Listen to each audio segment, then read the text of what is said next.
அனைவருக்கும் வணக்கம். Pre market அனலைஸ்ல இன்னைக்கு எந்த ஸ்ட்ரைக் எப்படி இருந்தால் என்ன நடப்பதற்கான வாய்ப்புகள் இருக்குன்னு பார்க்கலாம். இது முழுக்க மேக்ஸ்.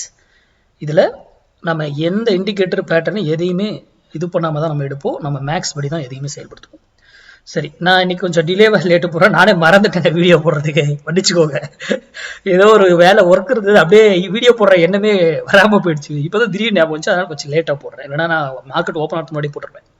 சரி, இன்னைக்கு நிஃப்டி 24,200 புட்டு 118 ரூபாய்க்கு கீழே இருந்தா மார்க்கெட் ஏறதுக்கு ட்ரை பண்ணும். அதே அதற்கு மேல இருந்தா மார்க்கெட் இறங்குறதுக்கு ட்ரை பண்ணும். ஓகேங்களா?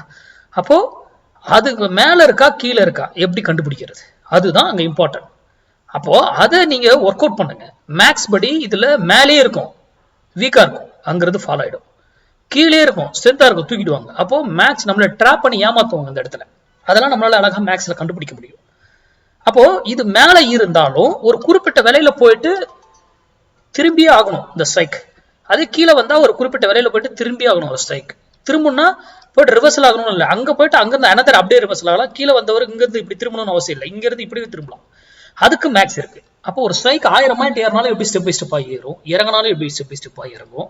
அதே இந்த ஸ்ட்ரைக், நான் இந்த ஸ்ட்ரைக்ல மார்க்கெட் ஏறும் இறங்குன்றதை மட்டும் தான் சொல்றேன். இதை வாங்குங்க வீங்கன்னு சொல்லவே கிடையாது. ஒரு ஸ்ட்ரைக்கு இன்னொரு இடத்துல இன்னொரு புள்ளியில, அதுல எந்த புள்ளியில வாங்கணும். இப்ப ஒரு எக்ஸாம்பிளுக்கு இவரு 118 ரூபாய்க்கு கீழே இருந்துட்டாருன்னு சொல்லுங்க. அப்ப மார்க்கெட் ஏற போகுதுன்றீங்க. அப்ப காலை தான் வாங்கணும். காலை யார எந்த விலையில வாங்கணும்னு ரூல் இருக்கு. அது எந்த விலையில வாங்கினா அது எவ்வளவு தூரம் வரைக்கும் போகும், மினிமம் என்ன, ஸ்டாப் லாஸ் வச்சு பண்ணணும், வைக்காம பண்ணணும், எல்லாமே நமக்கு தெரிஞ்சிருக்கும். அப்பதான் நம்ம அந்த ட்ரேட் பண்ணுவோம். அதனால தயவு செய்து புரிஞ்சுக்கிட்டு தெரிஞ்சுக்கிட்டு ட்ரேட் பண்ணுங்க. நீங்களே பிராக்டிஸ் பண்ணலாம், யார்ட்டையும் கிளாஸ் பண்ண அவசியம் இல்லை. படிச்சு தெரிஞ்சுக்கிட்டு அப்புறம் ட்ரேட் பண்ணீங்கன்னா நல்லா இருக்கும்.